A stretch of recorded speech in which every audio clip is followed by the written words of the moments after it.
Sou psicóloga e tive a síndrome de burnout. Vamos falar sobre isso? Espero que você não venha com preconceito. E se vir, tá tudo bem, porque eu acho que você vai aprender muita coisa aqui depois que você assistir esse vídeo. Muito bem.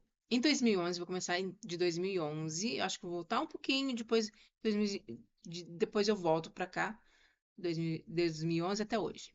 Tá bom? Mas vamos seguir. 2011, eu vivi, eu diria que a mais forte emoção da minha vida, que foi quando eu me formei. Eu me lembro da emoção na minha formatura, vendo os meus colegas ali, vendo a minha família, enfim, foi porque eu sabia o caminho que tinha sido até ali, né? Os 5 anos de faculdade de psicologia foram intensos de entrega. Eu entrei naquela faculdade falando, eu vou fazer mais do que eu puder fazer ali do que me for proposto, melhor dizendo, do que me for proposto fazer, que eu quero, do que eu puder pegar essa faculdade, eu quero e quero fazer da melhor forma possível, porque eu quero realmente essa profissão. Bom, desde criança eu tinha em mente uma coisa, tá? Eu tinha em mente uma coisa. Qual coisa? Eu tinha em mente de que se eu quisesse mudar a minha vida, financeiramente, social, seria pelo meio dos estudos. Não seria por uma outra forma, de uma outra forma. Então ali eu tive o privilégio de ser bolsista ProUni e entrei na Faculdade de Psicologia, que é a Universidade de São Francisco do campus de Itatiba. Fiz os meus 5 anos ali e sou muito grata pelo que eu aprendi ali, pelos professores, por toda a minha formação sólida, muito voltada para a ciência e não para ideologias, que eu acho isso tão incrível. A ciência por si só não precisa de ideologia, ela por si só ela se sustenta. É, e 5 anos em que eu era atravessada pela psicologia, atravessada por conta da minha própria história. Eu vim de uma família que eu digo não era, nós não éramos pobres, nós éramos miseráveis, miseráveis financeiramente, tá? E não é que ninguém trabalhava, pelo contrário, meus pais trabalhavam, nós somos em 5 filhos e eu sou a do meio. E eu comecei a trabalhar com 9 anos de idade, né? Então, não acho correto trabalho infantil, não acho correto. Só estou falando um pouco da minha trajetória de vida, tá bem? Na época, anos 80, 90, era comum, não existia o ECA, não existia é, enfim, os departamentos de cuidado, de assistência e jurídicos para a saúde, então se fazia, era comum criança trabalhar. E eu trabalhei de empregada doméstica, de babá, de faxineira de fábrica. Eu me lembro, aqui eu tinha 10 anos. 10 anos. Eu estava na quinta série, na época era a quinta série, e eu me lembro de trabalhar numa fábrica.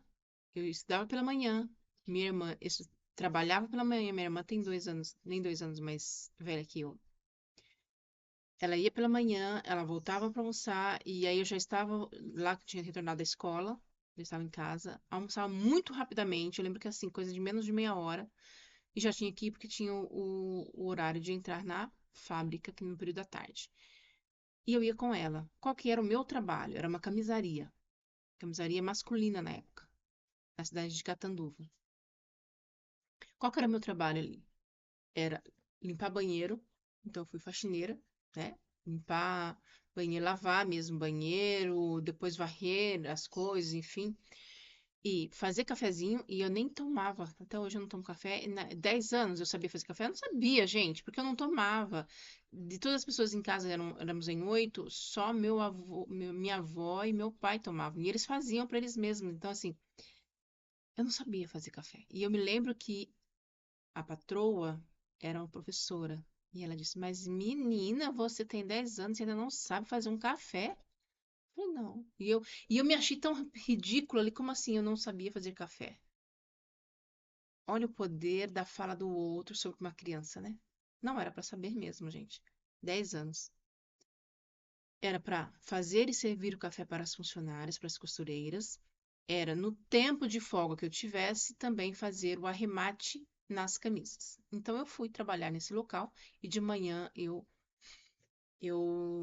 estava na quinta série. É, no meio desse semestre, eu tive um acidente. Na verdade, eu sofri um acidente doméstico. Eu tenho um irmão mais velho, um irmão mais novo. E eles dois estavam brincando. Eu estava estudando, era no domingo à tarde, estava estudando, lendo algum livro, alguma coisa assim. E quando eu faço assim, vem um chinelo da sala, que eles brincavam de jogar chinelo, coisa de criança que fazem até hoje. Veio com tudo e pegou justamente no meu olho. Na hora já me deu muita dor. é, Eu tô contando para vocês as dificuldades, mas também as possibilidades, tá bom? É, Me deu muita dor e deu hemorragia interna. Meu olho já ficou vermelho, eu não conseguia abrir direito o olho e ficava com a mão tampando. Minha mãe correu para o hospital público e o que eles puderam fazer é analgésico. Não puderam fazer absolutamente nada no olho, deu abalamento. E aí foram vários exames, enfim. Depois minha mãe me levou para a clínica particular também. É, foi muito difícil, porque era uma situação em que nós não tínhamos dinheiro basicamente nem para pagar o aluguel e teve que ir atrás de médicos, enfim. Eu tô contando isso para você. Você vai entender. Bom, aí foi, eu tive que sair do trabalho, que eu me lembro que um dia eu passei por todos esses procedimentos só com medicação analgésica, não tinha como o que fazer mais.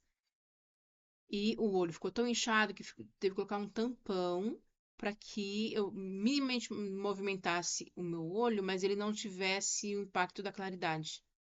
Então eu fiquei com um olho com tampão e o outro olho, ele se começou a se esforçar demais e começou a dar mais enxaqueca ainda. Muito bem. Teve um dia que eu, voltando desse trabalho com minha irmã, criança de 10 anos, que é o quê? Olhar criança brincando na rua. E a gente estava na rua de casa, no quarteirão anterior a que a gente morava, eu olhando a criança, eu não sei o que que eu fiz, realmente, eu não me lembro, eu me lembro que eu caí no chão, eu não vi o poste, né? Então eu tava assim, eu tava seguindo e o olho tampado, eu não vi esse lado de cá que estava tampado e eu bati no poste e caí. Todo mundo assustou, correu chamar minha mãe, e aí perceberam que a coisa era realmente muito grave, no sentido de dia a dia, né? Não pude continuar na escola, foi uma das coisas que mais me impactou, eu não poder continuar a estudar. Porque eu tinha em mente o quê? Que eu mudaria minha vida por meio dos estudos. E ali eu fui impedida. Tirou eu do trabalho, porque o sol era muito quente, então eu gerava mais dor de cabeça, e eu fiquei em casa. Voltei a trabalhar no outro ano, já estávamos morando numa outra cidade, só que eu voltei, perdão, a estudar e trabalhar também no outro ano. Eu estudava à noite, mas de dia eu trabalhava como empregada doméstica, mas aí meu olho já tinha já estabilizado. Até hoje eu tenho sequela, não tenho visão 100%, mas trabalho, leio, falo com vocês aqui tranquilamente, sem problema algum. Não, depois que descobriram como trataram, né, um abalamento de retina. Mas naquela época eu não tinha o que fazer. Não me dá dor nem nada, estabilizou, né? Por que eu tô falando isso? Nesse período de estudos, de vida, desde a infância, adolescência, o meu foco sempre foi estudar. Eu quero estudar. Eu preciso sair dessa miséria de vida. Eu entendia que era uma vida abaixo da pobreza mesmo, assim. Uma coisa é ser pobre, outra coisa é você não ter pão com manteiga no café da manhã, né? Não ter leite e leite ser luxo. É, né? Então, assim, às vezes quando tinha leite não tinha manteiga, às vezes tinha leite não tinha Nescau. E nessa outra cidade que nós fomos morar, era uma cidade muito pequenininha, então as pessoas geralmente elas nos ajudavam assim voluntariamente. Elas, acho que as amizades, enfim, percebiam os filhos todos ali, né? E eu fui trabalhar também, meus irmãos trabalharam também, mas a renda ainda era baixa, né? Então, se a gente for considerar hoje, era uma miséria, né? Eu me lembro de Natal que a gente passou em que eu sentia o cheiro da redondeza de churrasco e a gente tinha ovo. Só que olha que interessante, nós nunca fomos ensinados dentro de casa a gente se enxergar como vítimas. Não, você vai trabalhar, você vai estudar, você vai sair dessa. Minha mãe falou muitas vezes, que às vezes eu olhava pra minha mãe e falava, minha mãe, acho que não tá bem da cabeça. Acho que ela não enxerga a situação do jeito que está, e ela fica imaginando coisas que a gente vai fazer, que a gente vai ser, E o poder da palavra existe. O poder da influência de uma mãe, de um pai existe, e eu sou prova disso, tá? Porque quando eu não acreditava, eu ouvia ela dizendo: você vai, você consegue, você pode. E eu ia porque ela tava falando, não que eu tava acreditando mais não em mim, tá? E aí eu fui fazendo, né?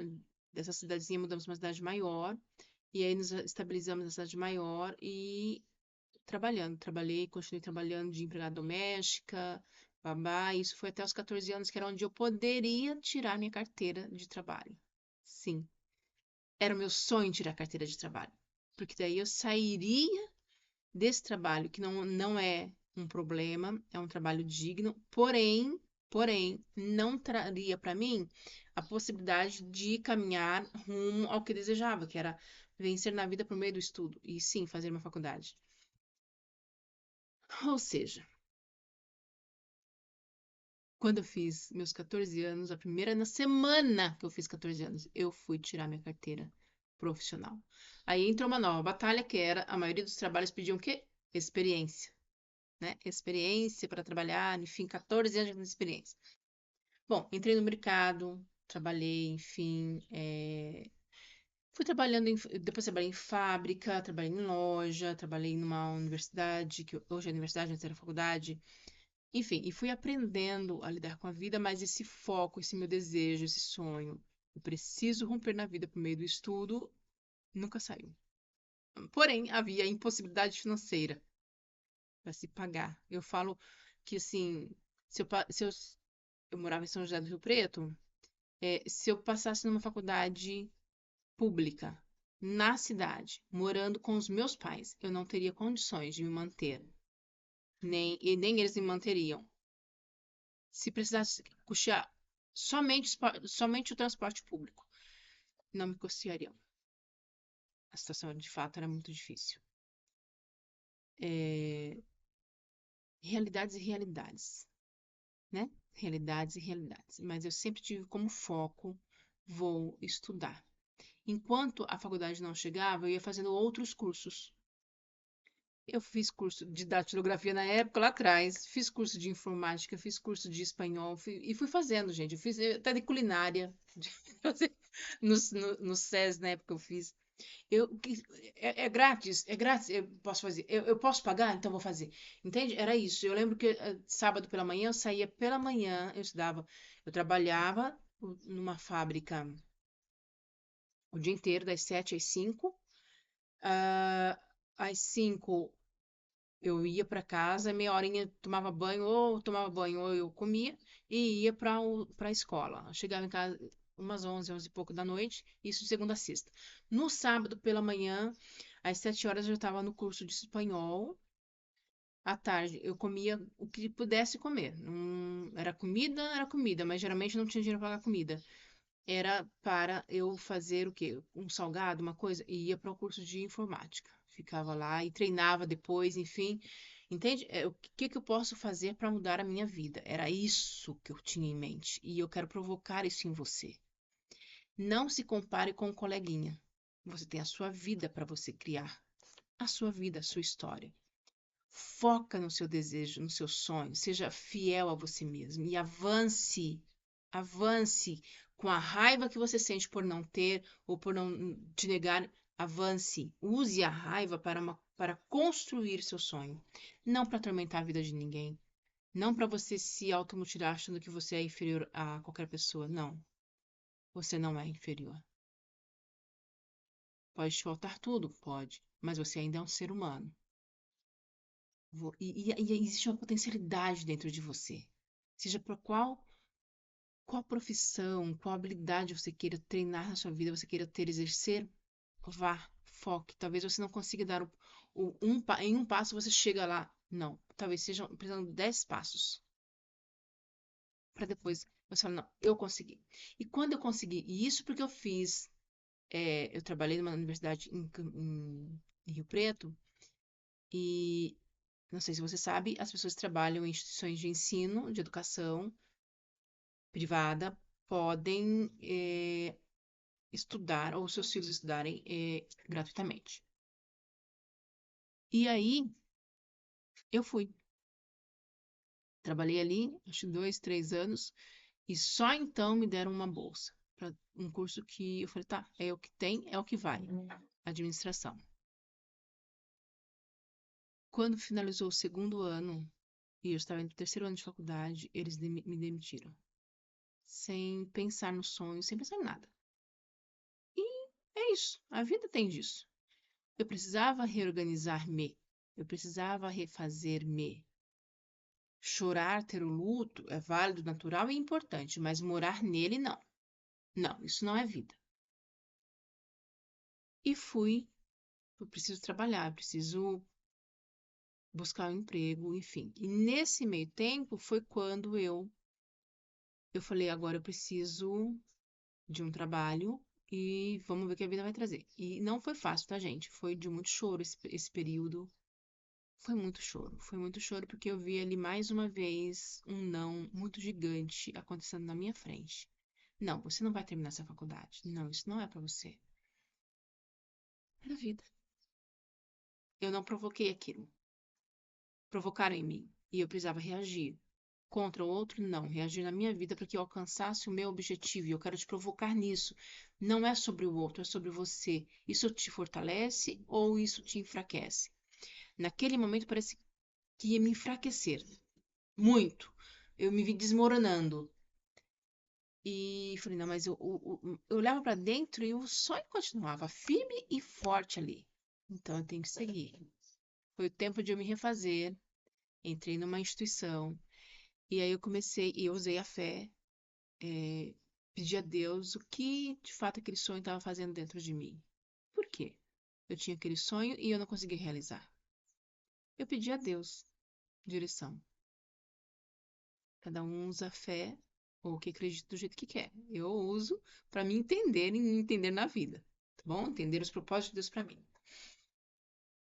E foi quando eu falei, vou fazer o que está ao meu alcance, que era o Enem. Fiz o Enem e me preparei para o Enem. Preparei dentro de casa, não paguei cursinho nem nada. Peguei um material de um cursinho bom, a menina já tinha passado no cursinho, na faculdade, e eu falei, não, eu vou pegar um bom material. Já tinha 10 anos que eu tinha terminado o ensino médio, e vou me preparar. Vou fazer o meu melhor para esse Enem. E é isso. Passei na faculdade, bolsa 100% de ProUni.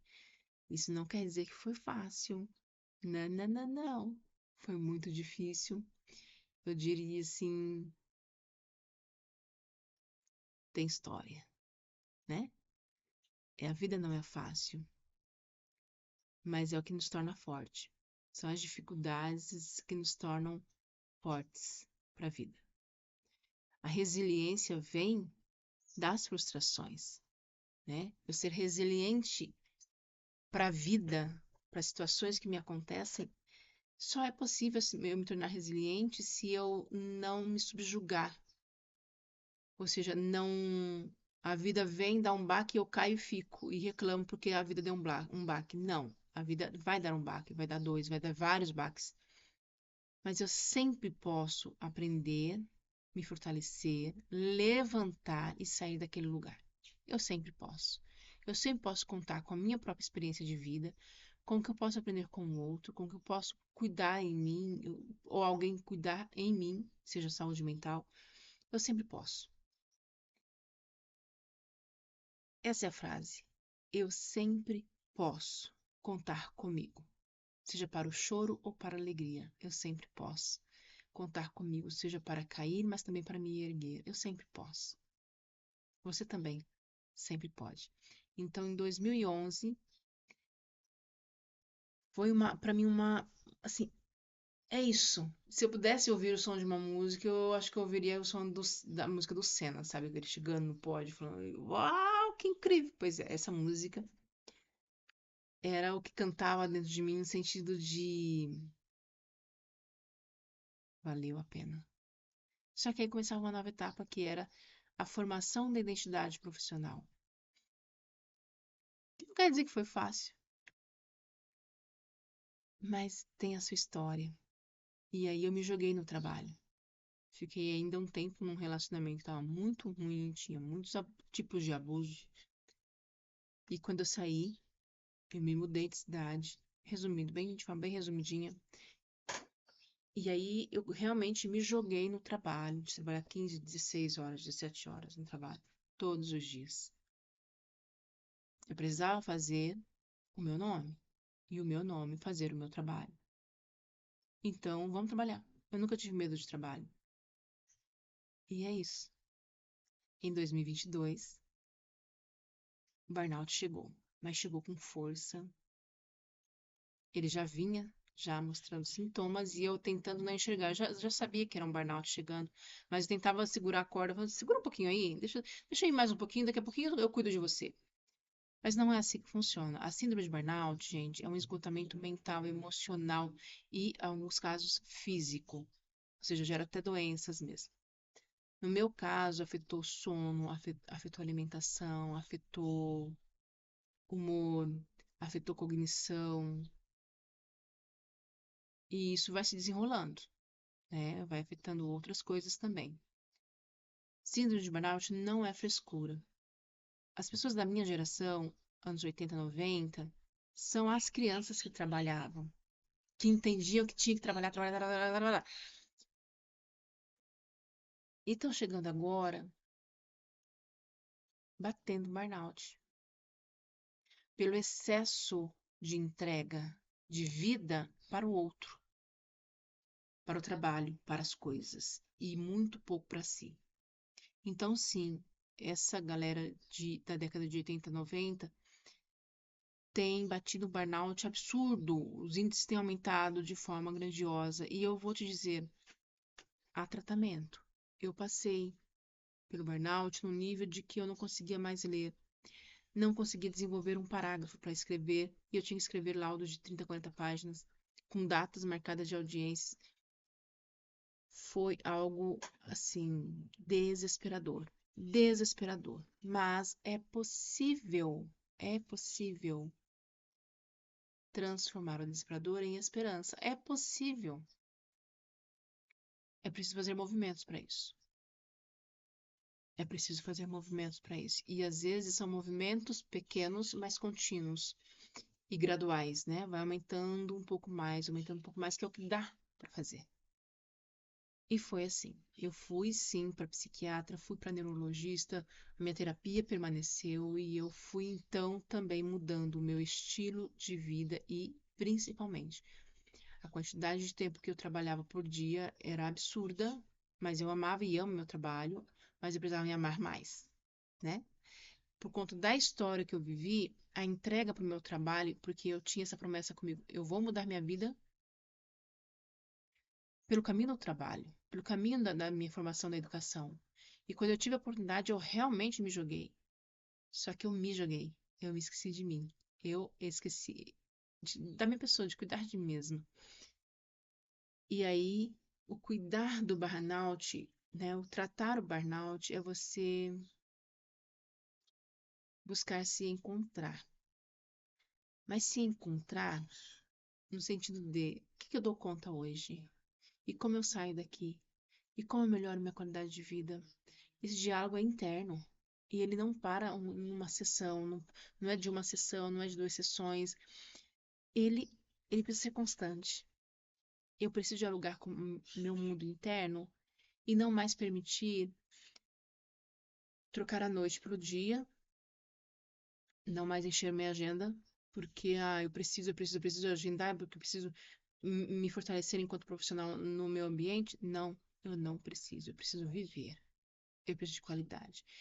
Por um pequeno tempo, eu acho que, ok, eu fiz isso mais de 10 anos, né? E o burnout chegou, mas já foi embora. Já foi embora. Eu não tenho mais crises de ansiedade, nem de insônia. E isso me fez mais maleável no sentido de compreender o meu paciente muito melhor, com mais qualidade, uma escuta tá mais aguçada para esse paciente. Então hoje eu ouço falas e eu já sei as sensações, eu vivi as sensações e eu tenho mais compaixão por esse paciente porque eu já vivi, né? E saí. Essa é a questão. Vivi e saí. E eu sei que é possível sair. E eu sei o caminho de sair. E eu tenho feito isso com meus pacientes. Estou produzindo um conteúdo também que é para ajudar pessoas de maior escala, para que essas pessoas entendam a vida tem seus altos e baixos, mas a gente pode mudar. A gente sempre pode mudar. É isso. A gente pode se conquistar, realizar, mas a qualquer momento, se não der certo, se não está bom, eu posso mudar. É isso. O vídeo acho que ficou muito longo hoje, mas eu compartilhei com mais detalhes para vocês o que foi esse episódio de ser psicóloga e viver uma síndrome de burnout, mas sair da síndrome, ter uma vida muito mais leve, muito mais colorida, no sentido de ver cor na vida. Não, não uso mais nenhuma medicação como eu precisei na época, foi todas medicações prescritas e, e hoje a vida tá tão leve. Hoje tá tão gostoso viver, tá tão bom escolher o que viver e escolher o melhor, que eu queria compartilhar isso com vocês. Espero que de alguma forma possa provocar em você o pensar no sentido de escolher ser e não escolher as coisas. Todas as coisas têm prazo de validade. A gente compra e ela já tem prazo de validade para acabar. A sua vida, você pode fazer com que ela tenha qualidade a cada dia mais. E é o que eu desejo para você. Bom, um grande abraço, até o próximo vídeo.